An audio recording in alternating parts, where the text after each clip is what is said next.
Bonsoir à tous. Au sommaire de ce journal, après la tentative manquée il y a quelques jours, Aboubakar Yaya a finalement réussi à décrocher le fauteuil municipal de Parakou.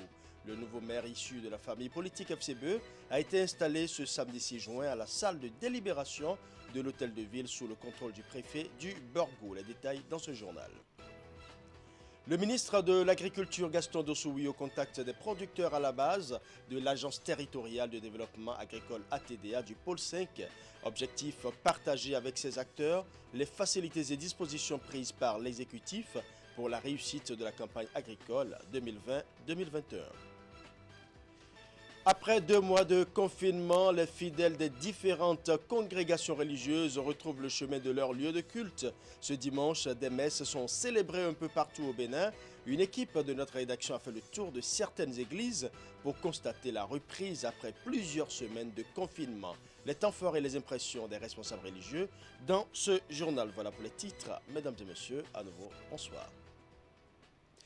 Parakou a un nouveau maire, son nom Aboubakar Yaya. Il a été installé ce samedi 6 juin à la salle de délibération de la municipalité. Contrairement à la dernière séance convoquée par le préfet du Borgou, cette fois-ci, les choses sont allées très vite. Voici le récapitulatif de la séance. C'est fait.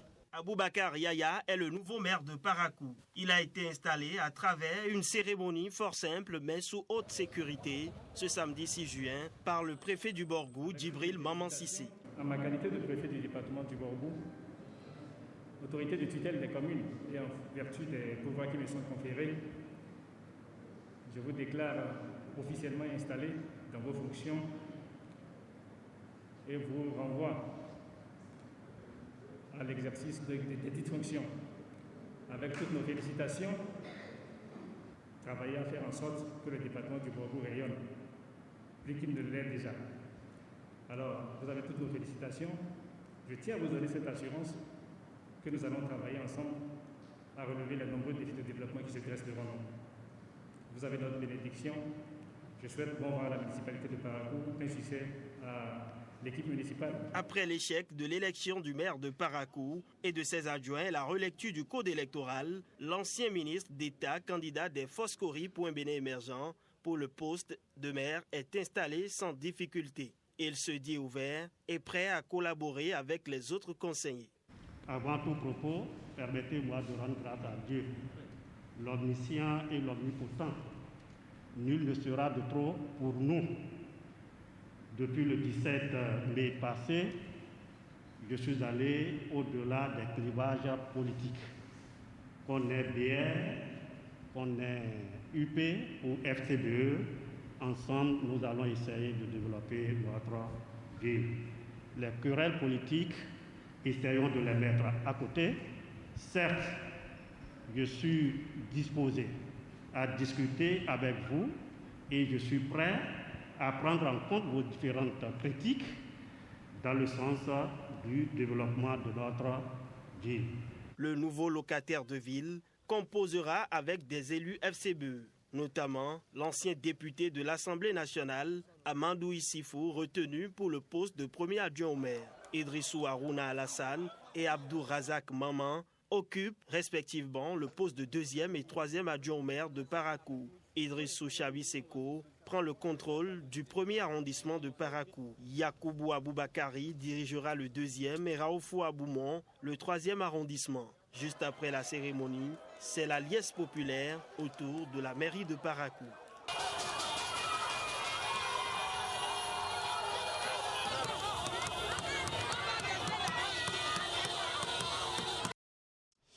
Du côté de Natitengou, c'est Wendeya Matate du bloc républicain qui prend désormais les rênes de la mairie. Il a été installé ce samedi au cours d'une cérémonie présidée par le préfet de l'Atakora, Lidéré Chabina. Voici le compte-rendu de la séance. Enfin, un nouveau maire pour la commune de Natitengou.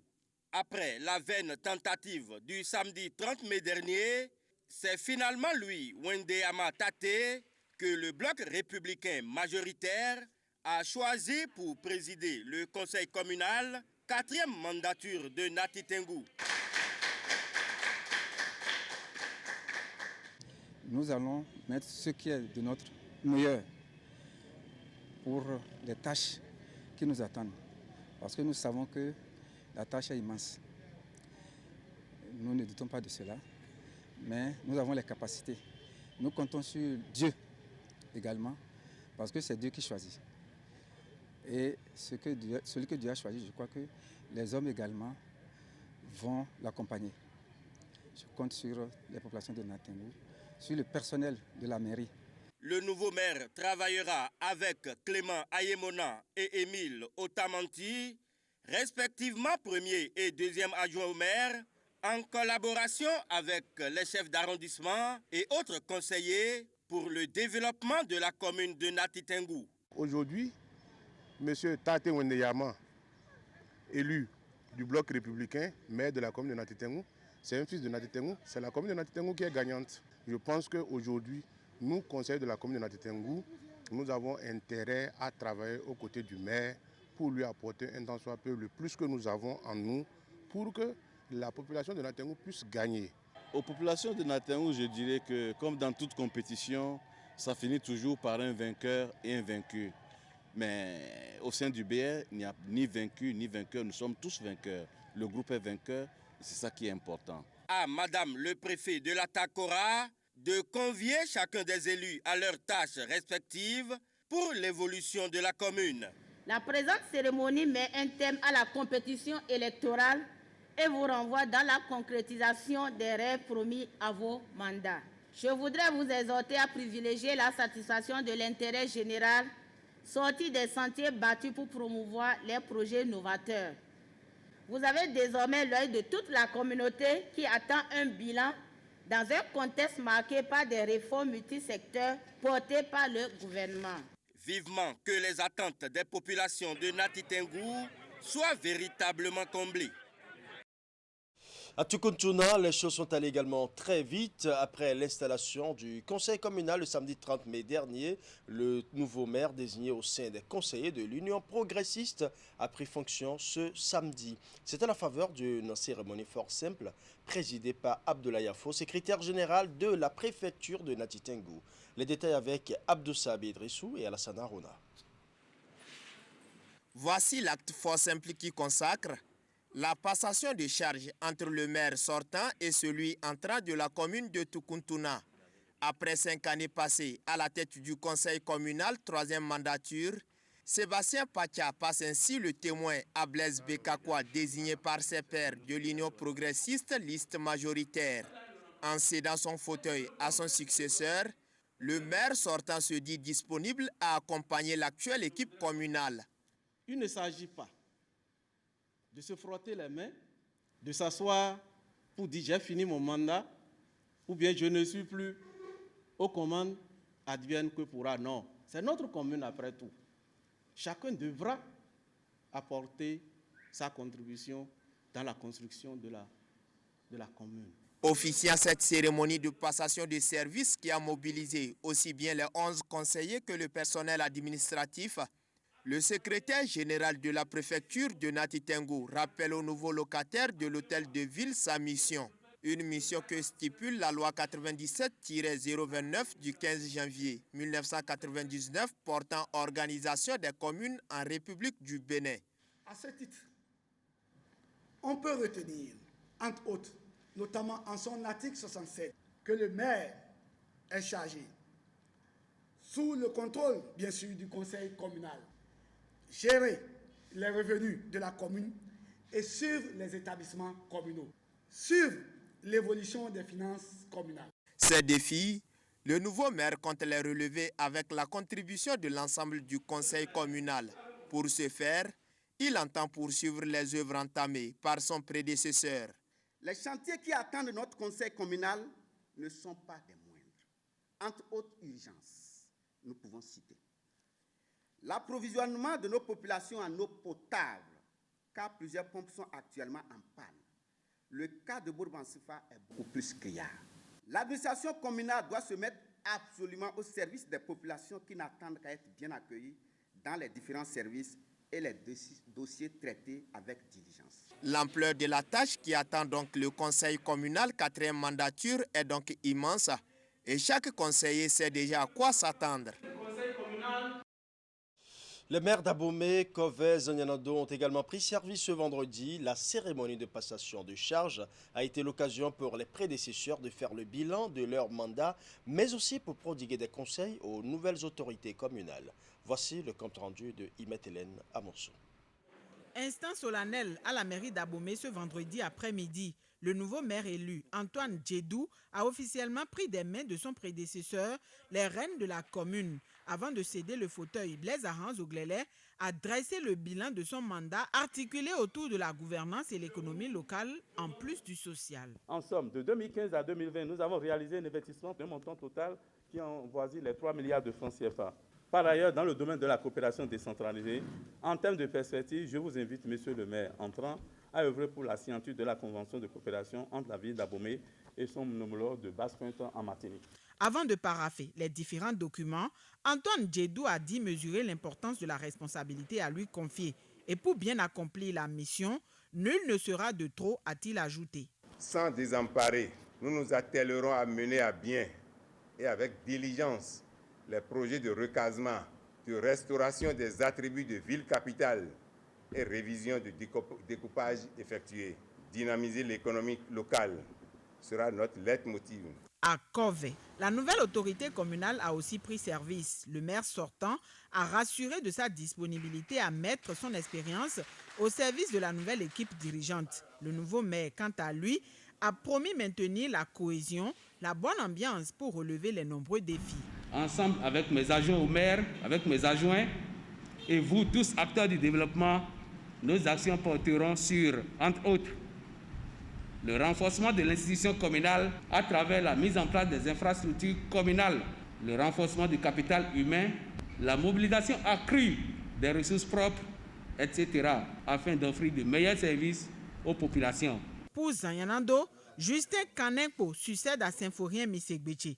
La transhumance demeure le casse-tête, mais le nouvel élu s'est engagé à trouver des solutions à ce problème, tout comme d'autres difficultés qui entravent le développement de la ville. La recherche permanente de partenaires techniques et financiers, aussi bien au Bénin qu'à l'international, autour de viables projets de développement, la culture, de l'économie, de la rationalisation des dépenses et une optimisation des recettes fiscales doivent couronner notre stratégie de mobilisation. Il importe de trouver des solutions urgentes à la transhumance, dont les effets sont à plusieurs égards néfastes pour nos communautés. Comptez sur moi. Désormais connus, ces nouveaux maires vont travailler à l'épanouissement des populations de leurs villes respectives. Ils ont 6 ans pour accompagner l'exécutif dans la réalisation de nombreux projets, mais également concrétiser les ambitions qu'ils nourrissent pour ces différentes villes. Nous allons à présent faire un récapitulatif au niveau des communes de Semekbodji, Akro, Misrete, Pobé, Sakete, Ifani et Adiara qui ont aussi de nouveaux maires. Emma Rodonou nous fait ici le point de ces hommes et femmes qui ont choisi de conduire ces communes pour les 6 prochaines années. Reportage. Il a pour nom Jonas Benameto et c'est lui qui est choisi par le parti Bloc républicain pour conduire les destinées de la commune de Semekbodji les 6 prochaines années.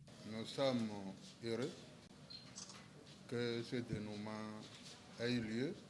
Je sais que le conseil communal de Semekbodji a été renouvelé à un pourcentage très élevé, jamais connu, jamais obtenu dans l'histoire démocratique de notre commune. Cela dénote la volonté du peuple de changer de cap. Cela dénote la volonté de la population de connaître une nouvelle ère de gestion. Je suis l'homme le plus élu, le plus réélu de la commune de Semekbodji. Toutes les mandatures, je suis au rendez-vous. Ça veut dire que le parti Bloc républicain a fondé son choix sur un certain nombre de critères sélectifs et un certain nombre de considérants qui doivent à terme permettre à la commune de décoller et de connaître un développement harmonieux. À l'instar de Semekpodji, la commune d'Apromisrete a connu l'installation de son nouvel exécutif communal. Ici, le choix est porté sur Joseph Hunkari Godonou du parti Union progressiste. Mes premières impressions, c'est des impressions de joie et dire que les 25 conseillers, nous sommes obligés de travailler ensemble. Il n'y a pas de majorité. La majorité, c'est la commune d'Apromisrete. La majorité, c'est le développement de la commune d'Apromisrete. Donc c'est ensemble que nous tous, 25 conseillers, nous allons travailler pour réussir ce que les populations attendent de nous. Dans cette vague d'installation, la commune d'Adjara est dirigée par Germain Wanvoigbe, Adjawere est présidée par Karamatou Fagboun, Sakete par Nestor Idou, la commune de Pobé est revenue à Simon Dinan et la commune d'Ifaïn est dirigée par Franck Okpeicha. Parlons agriculture à présent. Lancement de la campagne 2020-2021. Le ministre de l'Agriculture, Gaston Dossoui, est allé au contact des producteurs à la base de l'Agence territoriale de développement agricole, ATDA, du pôle 5. Objectif de la descente, partager avec ces acteurs les facilités et les dispositions prises par l'exécutif pour la réussite de la campagne agricole qui s'ouvre. Voici le compte-rendu de Imet Hélène Amosso. L'événement est organisé en collaboration avec les acteurs à la base du pôle agricole 5. Il témoigne de la volonté de l'exécutif de faire de ces derniers des piliers pour la promotion des filières ainsi que la mise en œuvre de la politique agricole au Bénin. Pour ce lancement de proximité de la campagne agricole 2020-2021, les hostilités ont démarré sur la ferme Fondoigny avec des mises en terre de plants. Dans ce pôle 5 où nous sommes, l'une des cultures à l'exportation, c'est le manguier. Nous revenons là-dessus maintenant pour doper la capacité de production. Dans 1 an, 2, le Bénin sera exportateur de mangue. Nous avons lancé la campagne agricole dans des conditions de confinement. Nous avons décidé de venir pôle par pôle et dans chaque pôle au moins 2 bassins pour regrouper les acteurs, planteurs, éleveurs, pêcheurs, transformateurs et les agents d'encadrement pour leur expliquer au détail les objectifs qui nous sont assignés, culture par culture. Placé sous le thème « Accès des produits agricoles au marché, défis et stratégies », cette campagne qui s'ouvre va permettre de positionner à moyen et long terme les produits agricoles sur les marchés. Profitant de l'occasion, partenaires techniques et financiers, techniciens, agents de suivi et conseils et autres ont fait le bilan de la saison écoulée et défini des perspectives pour celle qui démarre. Au titre de la campagne 2020-2021, la TDA Pôle 5 envisage entre autres la réalisation de 940 hectares d'aménagement dans le cadre de la contribution du pôle à l'objectif de production d'1 million de tonnes de riz par an. Face aux difficultés liées à l'activité agricole, les acteurs ont soulevé des inquiétudes. Le ministre Gaston Dossoui a rassuré de l'engagement de l'État d'œuvrer pour l'épanouissement des producteurs. La terre où j'épuise ma force est-elle sécurisée? Le sol où j'enfouis le grain est-il favorable? Le grain poussera-t-il? Le ravageur ne l'emportera-t-il pas? Va-t-il croître? La pluie sera-t-elle au rendez-vous? Le prix à la récolte pourrait-il rémunérer mes efforts? Face à tout cela, le gouvernement a choisi de lancer des programmes nationaux de développement de ces filières phares. Nous avons choisi de renforcer les capacités de production. Et tenez, c'est ceux qui vont faire le maximum, qui vont gagner le maximum. Il faut préciser qu'au titre de la campagne 2020-2021, l'Agence territoriale pour le développement agricole du pôle 5 envisage entre autres la mise en place à prix subventionné de 32 000 plants pour l'installation de 16 hectares de nouvelles plantations de manguiers de variétés Kent et Amélie. Un nouveau-né ce samedi 6 juin dans l'univers syndical béninois. Le Centra ANAT, syndicat des travailleurs de l'Agence nationale des transports terrestres, a vu le jour et est affilié à la CSA Bénin. Au terme du congrès constitutif qui s'est déroulé à la Bourse du Travail à Cotonou, un bureau national de 17 membres a été mis sur pied. Voici le compte-rendu de Herman Parfait à Niambosso. Dans cette salle de réunion de la Bourse du Travail de Cotonou, les employés à divers niveaux d'un maillon important de la chaîne de transport terrestre au Bénin. L'ANAT Bénin, qui a acquis son statut d'agence il y a seulement 4 ans, se doit de relever d'importants défis liés à la qualité de ses prestations, ce qui appelle de meilleures conditions de vie et de travail à ses employés, dont le nombre ne cesse de grandir avec la création des annexes.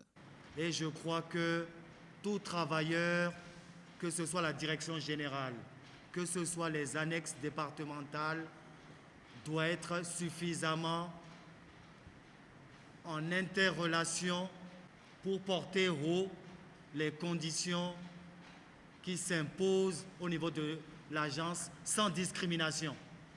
Ensemble avec l'administration de l'agence et conscients des nouveaux enjeux, les travailleurs de l'Agence nationale de transport terrestre ont décidé de parler d'une seule et même voix par la création d'un syndicat dont ils mesurent assez bien la portée et la ligne de défense. La vie du syndicat des travailleurs de l'Agence nationale des transports terrestres est fondée sur le principe et la pratique de la démocratie, le respect de l'opinion de l'autre et le droit à la différence. La défense des intérêts matériels, moraux et professionnels des travailleurs repose d'abord et avant tout sur la capacité des dirigeants à tous les niveaux à prendre en compte les aspirations et préoccupations des travailleurs de l'ANAT. Le rendez-vous de parturition de ce nouveau-né à la Bourse du Travail de Cotonou a été marqué par la présence du secrétaire général de la CSA Bénin, dont le nombre de syndicats affiliés est désormais porté à 204. En tout cas, pour nous, au niveau de la CSA Bénin, nous avons toujours dit que le syndicat n'est pas au service du travailleur. Il n'est pas non plus au service de l'employeur. Mais le syndicat doit être au service de l'entreprise. Même avec 2 jours de grève, si tous nos mandats, plus de 200 syndicats de base, s'arrêtent au même moment, même pendant 1 heure de temps, le gouvernement va sentir cela. C'est pour cela que nous exhortons tout le monde à être de bons militants. Le rituel d'ouverture aussitôt terminé, place aux activités devant consacrer l'existence même du syndicat. Lecture et adoption des statuts et du règlement intérieur, lesquels aboutiront à l'élection d'un bureau directeur de 17 membres, présidé par cet homme, Benjamin Agbodé, actuel chef de division contentieux de l'ANAT, élu pour donner vie à ce mouvement syndical pour un mandat de 5 ans renouvelable. Je l'annonçais en titre, les fidèles des différentes congrégations religieuses ont repris ce dimanche 7 juin le chemin des lieux de culte.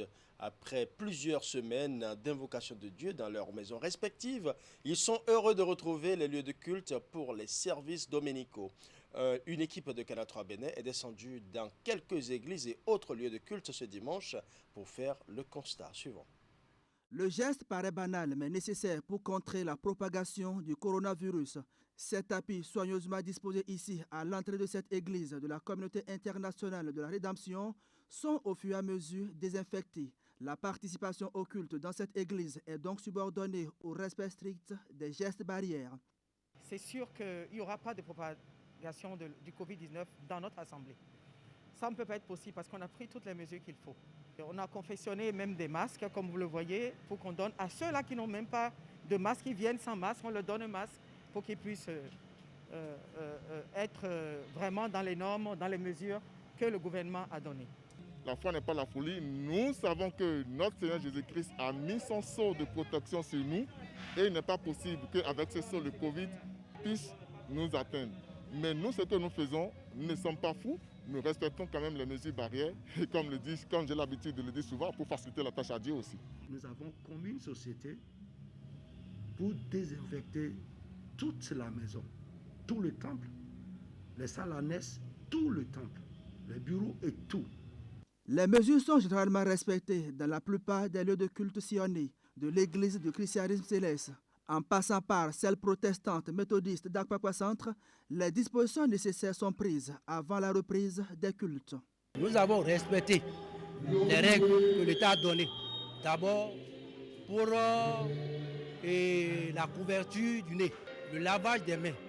On a le gel également, on donne ça aux gens. Vous avez vu l'église des enfants, nous l'avons fermée. On a demandé aux enfants de rester à la maison pour leur sécurité également. Vous devez constater que nous avons plusieurs points de lavage de mains.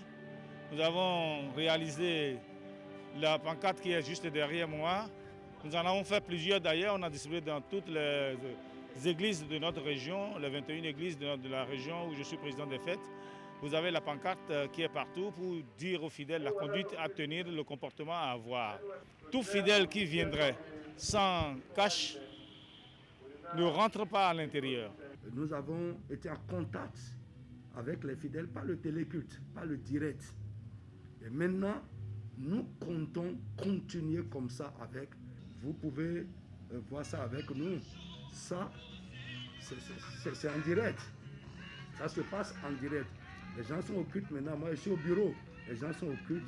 Donc, quelque part, ça nous a aidés vraiment à pouvoir réorganiser encore un peu, faire des innovations pour que nos fidèles, même qui ne sont pas à l'église, qu'ils puissent suivre le culte en direct. Au siège du Bureau national du culte Tronkwe-Tové, les fidèles ont aussi repris le chemin des lieux d'invocation de Dieu. Tout en manifestant leur joie, ils sont au préalable sensibilisés sur l'importance de la mise en pratique des gestes barrières. Bien avant la reprise, nous avons l'habitude de sensibiliser nos fidèles sur les gestes barrières, à savoir le lavage des mains, le port de masque obligatoire, prendre soin des petits-enfants et surtout sur le respect de la distanciation sociale. Nous sommes en union de prière pour que les mains de nos ancêtres nous aident à faire disparaître le coronavirus. Dans notre périple, nous avons surpris cette procession des fidèles de la congrégation des chérubins et séraphins Monsignor d'Akwakwa. Alignés l'un après l'autre tout en respectant la distanciation sociale, ils se sont aussi donné l'obligation de porter chacun son masque. Comme vous le constatez, il y a la distanciation, il y a la lavage des mains, on a pris toutes les dispositions. En attendant une autre forme d'assouplissement des mesures barrières, les responsables d'églises rencontrés promettent de faire suivre rigoureusement les consignes pour éviter la propagation du coronavirus. Voilà, ce sera tout pour ce journal. Merci pour votre aimable attention. Tout le plaisir était pour moi de rester en votre compagnie. Bonne fête à toutes les mamans du Bénin, de l'Afrique et du monde entier. Bonne soirée à vous.